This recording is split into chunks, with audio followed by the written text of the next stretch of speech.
صحابہ کا گدا ہوں اور اہل بیت کا خادم، یہ سب ہے آپ ہی کی تو عنایت یا رسول اللہ۔ نحمدہ ونصلی ونصلی علی رسولہ الکریم۔ السلام علیکم ورحمۃ اللہ وبرکاتہ۔ سامعین حضرات، زیر بحث موضوع ہمارا شرک کے متعلق ہے۔ اس کے اندر ہم ایک سیریز بنائیں گے جس میں چھوٹے چھوٹے موضوع جو ہوں گے ان کی جو تحقیق ہے قرآن و سنت کے حساب سے وہ پیش کریں گے، اور یہ جاننے کی کوشش کریں گے کہ شرک کے اندر جو وہابیوں کے اعتراضات ہوتے ہیں اور جو اہل سنت و جماعت کے جوابات ہوتے ہیں وہ کیا ہیں، اور اسی کے ساتھ ساتھ ہم یہ جانیں گے کہ جو اہل سنت کی طرف جو اہل وہابیہ دیوبندیہ نے جو زیادتیہ کی ہیں اس کا بھی ہم پس منظر آپ کے سامنے رکھیں گے۔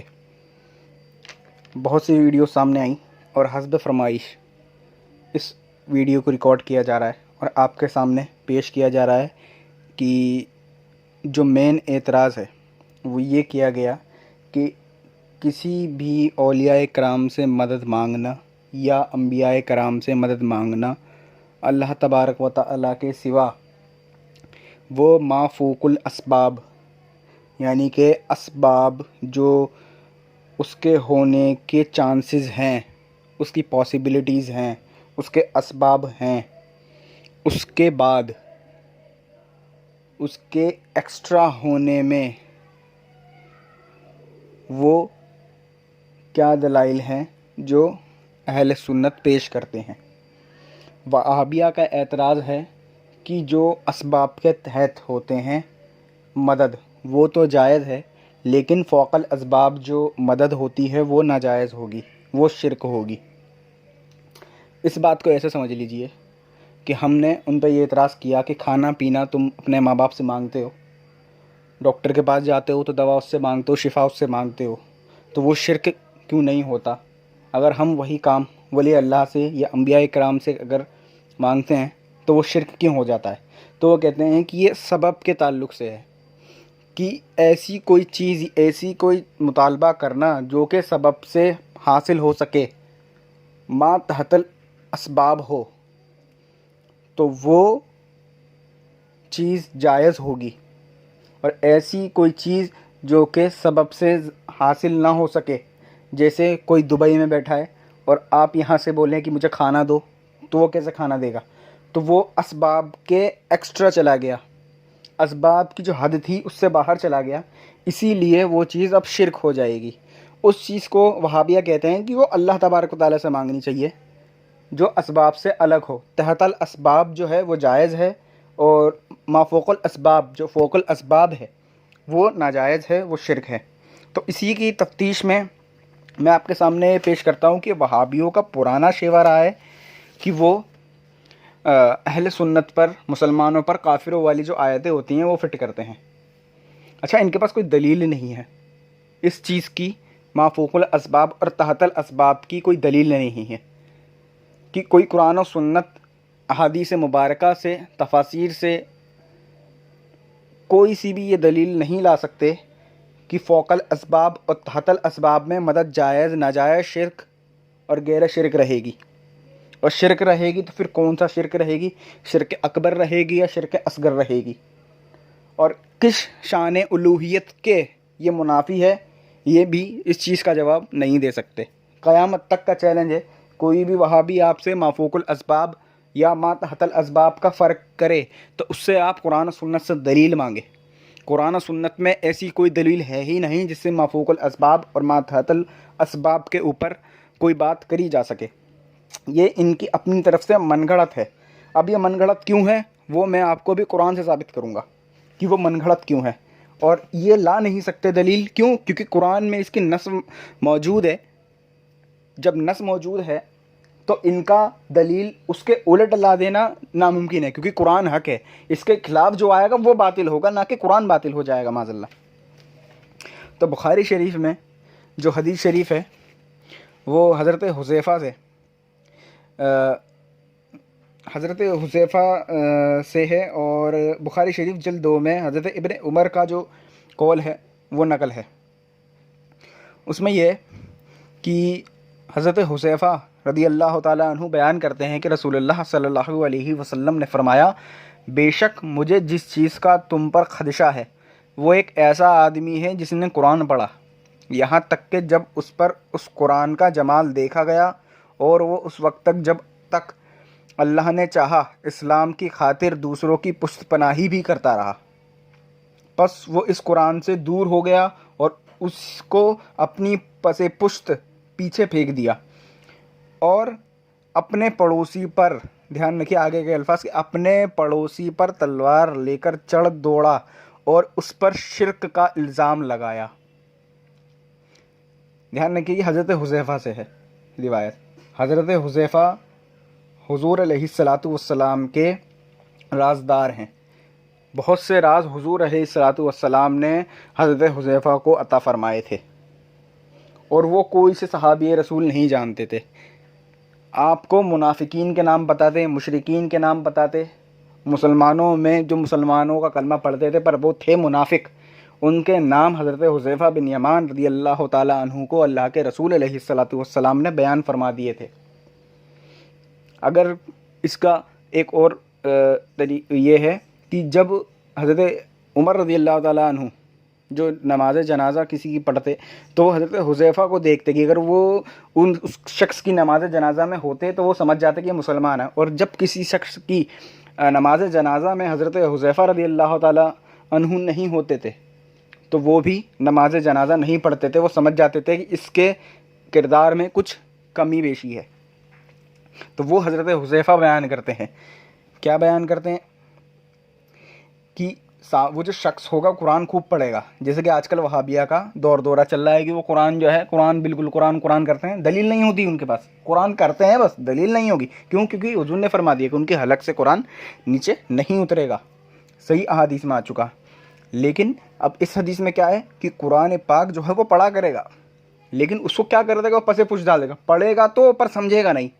یہی وہابیہ کا شیوا ہے، پڑھیں گے تو پر سمجھیں گے نہیں۔ اب اس کے اندر وہ کیا ہے کہ وہ اپنے پڑوسی پر تلوار لے کر چڑھ دوڑا اور اس پر شرک کا الزام لگائے گا۔ اچھا، راوی بیان کرتے ہیں کہ میں نے عرض کیا کہ اے اللہ کے نبی علیہ الصلاۃ والسلام، ان دونوں میں سے کون زیادہ شرک کے قریب تھا، شرک کا الزام لگانے والا یا جس پر شرک کا الزام لگایا گیا؟ دھیان رکھیے، اب شرک کا الزام کون لگا رہا ہے؟ وہابیہ۔ کس پہ لگا رہے ہیں؟ اہل سنت و جماعت پہ۔ بتا دیا میں نے، قرآن کی بات کریں گے، خود حدیث میں ایسا موجود ہے کہ وہ قرآن کی بات کریں گے، سیم ٹو سیم وہی بات ہے جو کہ وہابیہ اہل سنت کے ساتھ کرتے ہیں۔ تو صحابی رسول نے پوچھ لیا کہ یہ جو شرک کا فتویٰ لگانے والا ہے وہ مشرک ہے یا جس پہ شرک کا فتویٰ لگا رہا ہے وہ مشرک ہے؟ اب شرک کا فتویٰ کس پہ لگ رہا ہے؟ اہل سنت و جماعت پہ۔ تو حضور علیہ الصلاۃ والسلام نے فرمایا کہ شرک کا الزام لگانے والا مشرک ہوگا، یعنی کہ وہابیہ جو ہے وہ مشرک ہوں گے، وہ مشرک نہیں ہوں گے جن پر فتویٰ لگایا جا رہا ہے۔ تو اور یہ والی حدیث جو ہے حضرت حذیفہ والی، وہ ابن حبان نے اپنی صحیح میں نقل کری ہے، بزار نے بھی اپنی مسند میں لکھی ہے، بخاری نے تاریخ کبیر میں یہ لکھی ہے، طبرانی نے معجم الکبیر میں لکھی ہے، ایسے ہی ابن ابی عاصم نے بھی اس کو لکھا ہے، امام حیثمی نے مجموع الزوائد میں لکھا ہے، ابن کثیر نے اپنی تفسیر قرآن میں بھی اس حدیث کو نقل کرا ہے۔ اور ایک اور حدیث شریف جو حضرت ابن عمر سے بخاری کی جلد 2 میں، وہ یہ ہے کہ حضرت ابن عمر رضی اللہ تعالیٰ عنہ جو ہیں وہ کافروں کو، جو خارجی ہوتے تھے، انہیں بدترین مخلوقات سمجھتے تھے، یعنی کہ سب سے بدترین مخلوقات ہیں وہ کیوں سمجھتے تھے حضرت ابن عمر؟ کیونکہ وہ مسلمانوں پر، کافروں پہ جو آیتیں نازل ہوئیں کافروں کے حق میں، کافروں پر نہیں معاذ اللہ، کافروں کے لیے جو آیت مبارکہ نازل ہوئی وہ مسلمانوں پہ چسپا کرتے تھے، اسی لیے سب سے بدترین مخلوقات میں سے وہ حضرت ابن عمر ان خارجیوں کو سمجھتے تھے۔ آج کے خارجی کون ہیں؟ اہل حدیث وہابی۔ کیوں؟ کیونکہ جو مسلمانوں کی بات ہے ان باتوں میں یہ جو کافروں والی آیت ہیں وہ مسلمانوں پہ فٹ کر دیتے ہیں کہ تم مشرک ہو گئے. یہ والی آیت ہے من دون اللہ ہے یا وما احل بہ لغیر اللہ ہے، وہ والی جو ساری آیتیں ہیں نا وہ ساری کی ساری آیتیں انہوں نے فٹ کر دی مسلمانوں پر، جبکہ وہ تھیں کافروں کی. اچھا اب یہ بات واضح رہے کہ جو مشرکین خدا تھے، جو مشرکین خدا تھے، وہ جو خدا کے جو دشمن تھے ان کو وسیلہ سمجھتے تھے. یہ بات بھی دھیان رہے کہ جو وہ مشرکین تھے وہ خدا کے جو دشمن تھے ان کو وسیلہ سمجھتے تھے، یعنی کہ بتوں کو، اور جبکہ مومنین مسلمان جو ہیں وہ اللہ کے محبوب بندوں کو وسیلہ سمجھتے ہیں. تو دونوں میں فرق واضح ہے، ایک اللہ کے دشمن سے وسیلہ طلب کر رہا ہے اور ایک اللہ کے محبوب سے. جو اللہ کے محبوب سے کر رہا ہے وہ مسلمان ہے، اور جو اللہ کے دشمن سے کر رہا ہے وہ کافر ہے. اب جو اللہ کے دشمن سے کر رہا ہے وسیلہ طلب، ان کے حق میں آیت نازل ہوئی، وہ اٹھا کے کس پہ لگا دی گئی؟ جو اللہ کے محبوب سے مدد طلب کر رہا ہے. اب اس کو ایک واضح الفاظ میں سے سمجھیے، مثال کے طور پہ کہ ایک طرف آب زمزم ہے اور دوسری طرف گنگا کا جو پانی ہوتا ہے، یہ ہندو مذہب میں تبرک کے طریقے سے استعمال کیا جاتا ہے، اور ہمارے نزدیک آب زمزم، مسلمانوں کے نزدیک آب زمزم ہے. اب یہ دیکھیے کہ گنگا کا پانی جو ہے وہ جو اپنے لیے یوز کرتے ہیں، وہ جس سے تبرک سمجھتے ہیں، وہ خدا کے دشمنوں کی وجہ سے اسے تبرک سمجھتے ہیں اور اس کا وسیلہ وہ طلب کرتے ہیں، اور یہ ہو جائے گا شرک.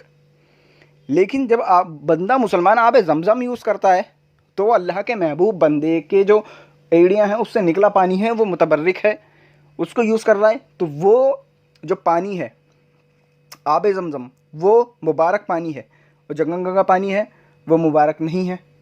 جو دشمنی کا وسیلہ ہے، گنگا کا پانی دشمنوں کا وسیلہ لینے والوں کے لیے متبرک ہے، اسی لیے وہ کفاروں کی آیت ان پہ نازل ہوئی. سمجھ رہے ہیں؟ کفاروں والی آیتیں ان کے لیے تھیں، اور جو آب زمزم والی بات ہے وہ شعار اللہ میں سے، اس کے لیے قرآن میں الگ سے آیتیں موجود ہیں.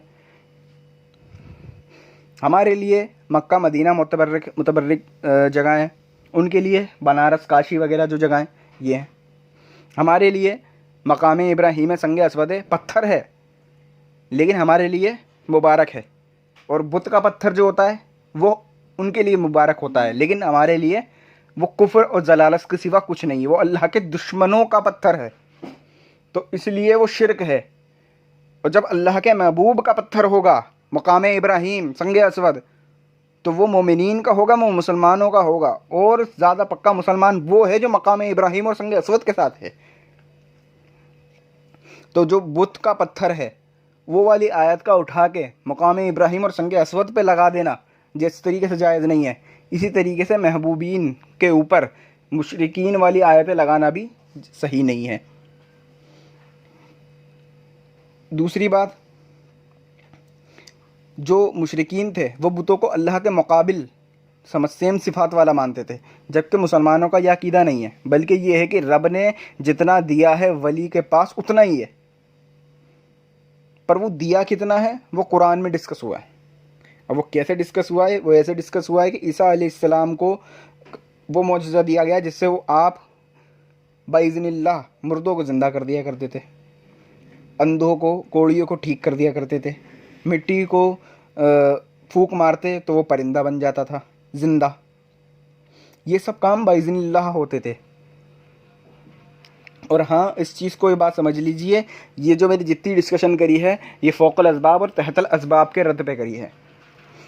مردوں کا زندہ کرنا یہ تحت الاسباب تو نہیں ہے کہ کوئی بھی کر دے، یہ فوق الاسباب ہے. لیکن کر کون ہے؟ انبیاء علیہ السلام. تو اگر فوق الاسباب کام کرنا مشرکین والا عقیدہ مان لیا جائے تو قرآن نے اس مشرکین کے عقیدے کو واضح کر دیا، اور یہ والا عقیدہ اگر مشرکین کا ہے تو یہ اہل سنت و جماعت کو مبارک ہے کہ یہ والا کام مشرکین کے کام ہے ہی نہیں. جب عیسیٰ علیہ السلام کا وہ کام کرنا جو فوق الاسباب ہے، وہ معجزہ ہے، وہ کرامت ہے، جب وہ معجزہ ہے اور کرامت ہے تو وہ تو جائز ہوگا، اور اس کا ماننا عین ضروری ہے کیونکہ وہ قرآن مجید میں آیت ہے. اگر اس کا انکار کرتے ہو تو تم کافر ہو. اب سمجھ میں آیا کہ مشرک کون ہوگا؟ اس نے جو آیت جو حضرت عیسیٰ علیہ السلام والا فوق الاسباب والا تھا یعنی کہ اسباب سے اٹھ کر آپ کا وہ کرامت معجزہ ظاہر کرنا کہ مردوں کو زندہ کر دینا، مردوں کو زندہ کر دینا، یہ کام فوق الاسباب تھا. اس نے فوق الاسباب کو شرک کہہ دیا. تو شرک جو ہے لوٹتا ہے، شرک لوٹے گا. تو جو مسلمانوں نے قرآن کی اس آیت کے مطابق عمل کیا اور فوق الاسباب کو بھی انبیاء اکرام کی کرامات معجزات مانا، انبیاء اکرام کے معجزات اور اولیاء اکرام کے کرامات مانا ہے، وہ تو عین قرآن کے مطابق ہے. لیکن جنہوں نے عیسیٰ علیہ السلام کی بات کو مشرکین کا عمل ظاہر کر دیا تو وہ خود کافر ہو گئے. اہل حدیث خود مشرکین اور کافرین میں سے ہو چکے. کیوں؟ کیونکہ انہوں نے فوق الاسباب کے کام کو معاذ اللہ شرک والا کام قرار دے دیا. اسی طریقے سے یوسف علیہ السلام کے والد کی جو آنکھوں پر قمیص کا لگا دینا والا واقعہ ہے وہ بھی قرآن مجید میں ہے کہ آپ کے والد کو جو آرام پہنچا. اسی طریقے سے حضرت موسیٰ علیہ السلام کا اپنے عصا کو سانپ میں بنا دینا، سورہ شعراء میں آیت موجود ہے. اسی طریقے سے حضرت آصف کا تخت بلقیس کا لے آنا، یہ سب فوق الاسباب ہے. کوئی بھی تحت الاسباب مجھے اس کو ثابت کر دے. ہر ایک وہابی کو چیلنج ہے کہ اس کو تحت الاسباب ثابت کرے، اور اگر تحت الاسباب ثابت نہیں کر سکتا، فوق الاسباب مانے گا، تو فوق الاسباب میں اس کو پھر شرک ثابت کرے. کیونکہ یہ قرآن میں عقیدہ موجود ہے اور قرآن میں انبیاء کرام سے یہ عقیدہ موجود ہے، اور اس عقیدے کو ثابت کیا گیا ہے، لایا گیا ہے قرآن میں کہ اس امت پہ فرض ہو گیا کہ اس آیت کو مانے اور اپنا عقیدہ وہ بنا لے جو حضور علیہ الصلاۃ والسلام نے فوق الاسباب کرامات جو ظہور پذیر ہوئی ہیں، جو معجزات حضور علیہ الصلاۃ والسلام سے ظاہر ہوئے ہیں یا دیگر انبیاء اکرام سے ظاہر ہوئے ہیں یا ان کی امت میں اولیاء اکرام سے ظاہر ہوئے ہیں. جیسے حضرت آصف کا واقعہ، وہ نبی نہیں ہے، وہ امتی ہیں، ان کا ولی ہونا ثابت ہو گیا. اس سے یہ بات بھی ظاہر ہو گئی کہ فوق الاسباب کام جو ہیں وہ اولیاء کرام سے بھی ظاہر ہو سکتے ہیں. انبیاء کرام کی اس خاص پرٹیکولر چیز میں فوق الاسباب میں کوئی خاص خصوصیات نہیں ہیں، اس سے بڑھ کر ان کی ذاتی خصوصیات موجود ہیں. صرف اس کو خصوصیات مان لینا یہ کوئی بڑی بات نہیں. ان کے لیے بہت سے ایسے خصوصیات ہیں جو ہماری عقل سے ماورا ہیں. تو اس چیز کو سمجھنا ضروری ہے. حضرت ابراہیم علیہ السلام نے روحوں کو حج کے لیے بلایا اور قیامت تک کی روحوں کا آ جانا یہ فوق الاسباب ہے، ما تحت الاسباب نہیں ہے. کوئی بھی وہابی اس کو ما تحت الاسباب ثابت کرے، اور اگر فوق الاسباب ماننا شرک ہو جائے تو پھر ہر معجزہ کرامات شرک ہو جائے گا، کچھ بھی چیز باقی نہیں رہے گی. اسی طریقے سے میں آپ کے سامنے مثال بھی پیش کر دیتا ہوں جو قرآن کریم میں موجود ہے، اور آپ سمجھ بھی سکتے ہیں اس چیز سے کہ جو شیطان ہے وہ شیطان بھی ما فوق الاسباب کام کر سکتا ہے، اس کو بھی کچھ طاقتیں ملی ہوئی ہیں. قرآن میں ہے کہ فرما دو کہ تم سب کو موت کا فرشتہ موت دے گا جو تم پر مقرر کیا گیا ہے. یہاں پہ فرشتے کی بات ہوئی. اب فرشتے کو ہر جگہ کا پتہ ہے کہ وہ کون کہاں ہے، کس کی موت کب آنی ہے. ایک بم بلاسٹ ہو جائے کہیں پہ، اس کے اندر 10-20 آدمی جو فوت ہوتے ہیں وہ ساتھ ہی فوت ہوتے ہیں. ان جتنے بھی ہیں سب کی جو وفات ہوتی ہیں ان سب کی روح قبض کرتا ہے وہ ایک ہی ٹائم پہ. یہ طاقت اس کے اندر ہے، یہ کوئی اور کر کے دکھائے. یہ فوق الاسباب ہے، تحت الاسباب نہیں ہے. تو شرک کا جو الزام ہے وہ اللہ تبارک و تعالیٰ پہ لگائے گا. اگر وہابی فوق الاسباب کی اگر تفریق کرتا ہے تو وہ شرک اللہ تبارک و تعالیٰ پہ لگاتا ہے. اسی طریقے سے دوسری آیت بھی موجود ہے، یہاں تک کہ جب ان کے پاس ہمارے قاصد آئیں گے انہیں موت دینے. یعنی کہ ایک ٹائم پہ اگر ہم دیکھ لیں کہ اس دنیا میں وفات ایک ٹائم پہ کتنی ہوتی ہیں تو اچھا خاصا آنکڑا سامنے آتا ہے. مجھے اس وقت دھیان نہیں، پر ایک اچھا خاصا آنکڑا سامنے آ جاتا ہے. تو ایک ہی سیکنڈ میں اتنے لوگوں کی موت واقع ہونا، وہ بھی پوری دنیا میں ہر جگہ پر ایک ہی موت کا فرشتہ ہے جو کہ روح قبض کر رہا ہے. اس کا اتنی طاقت رکھ لینا اگر ثابت ہے قرآن سے تو اس کی طاقت سے بڑھ کر تو افضل اور جو طاقت زیادہ ملی ہے وہ تو انبیاء کرام کو ہے. اور ان انبیاء کرام میں بھی جو اشرف المخلوقات میں اشرف الانبیاء ہیں جو حضور علیہ الصلاۃ والسلام ہیں، ان کی طاقت کے اسباب کیا ہوں گے پھر؟ یہاں تو صرف ایک فرشتے کی ایک نارمل طاقت کی بات ہو رہی ہے. اسی طریقے سے ابلیس ملعون کی جو بات کی گئی ہے وہ بھی قرآن مجید میں ہے کہ وہ شیطان اور اس کا قبیلہ تم سب کو وہاں سے دیکھتا ہے جہاں سے تم انہیں نہیں دیکھ سکتے. تو یہ فوق الاسباب ہے، تحت الاسباب نہیں ہے. اگر آپ تفریق نہیں کر سکتے تو آپ ہر جگہ پہ پھر شرک ہی شرک کرتے جائیں گے. اگر آپ فوق الاسباب کو ما تحت الاسباب کو الگ کر دیتے ہیں اور کہتے ہیں کہ انبیاء کرام سے جو چیز صادر ہو رہی ہے یا جو کام ظاہر ہو رہے ہیں یا ہمارا ان کو پکارنا فوق الاسباب ہے، وہ اس بات کی طاقت نہیں رکھتے، تو اس شیطان کا اس طاقت کو رکھنا ثابت کر کے آپ شیطانوں میں شامل ہوتے ہیں، نہ کہ مسلمانوں میں. اسی طریقے سے جو فرشتوں کا طاقت ماننا ضروری ہے جو کہ قرآن میں نص سے ثابت ہو گئی، تو انبیاء علیہ الصلاۃ والسلام کی جو معجزات ہیں وہ بھی قرآن کریم میں حضرت عیسیٰ علیہ السلام، حضرت موسیٰ علیہ السلام، حضرت یعقوب علیہ السلام، حضرت یوسف علیہ السلام، حضرت آصف کا جو تخت لانا تھا پلک جھپکنے میں، وہ سب فوق الاسباب ہیں. وہ سب کا سب شرک اگر مان لیا جائے، ان کی طاقت کو اگر شرک مان لیا جائے تو ہر چیز شرک ہو جائے گی. تو لہٰذا ہر چیز شرک نہیں ہو سکتی، قرآن کا عقیدہ غلط نہیں ہو سکتا. تو جس نے شرک کا فتویٰ لگایا تو حضور نے فرمایا یہ کفر اس کی طرف لوٹے گا. تو کفر کا فتویٰ لگانے والے خود وہابیہ ہیں، اہل حدیث ہیں، اور یہ جو کفر کا فتویٰ تھا، شرک کا فتویٰ تھا، یہ ان کی طرف لوٹا.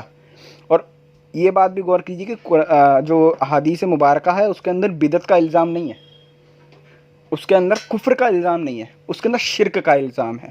اور آج کل جو فتویٰ ہے وہ شرک پہ ہے، نہ کہ کفر پہ اور نہ کہ بدعت پہ. تو اس کے اندر معاملہ دیکھنا ضروری ہے وہابیہ کو کہ ہم اپنے عقیدے کو سنبھالیں. میں ان کو دعوت فکر دیتا ہوں کہ تم اپنے عقیدے کو سنبھالو کہ ما فوق الاسباب اور تحت الاسباب کی تفریق اگر تم کرتے ہو تو قرآن و حدیث سے ثابت کرو، اور پھر اس کے بعد انبیاء کرام کا وہ ما فوق الاسباب کام کرنا شرک ثابت کرو. اور جب یہ تم ثابت کر دو گے تو تم خود کافر ہو جاؤ گے، خود مشرک ہو جاؤ گے. اس کے اندر ہمیں کچھ سمجھانے کی ضرورت نہیں ہے. اللہ ہدایت کی توفیق عطا فرمائے. السلام علیکم ورحمۃ اللہ وبرکاتہ.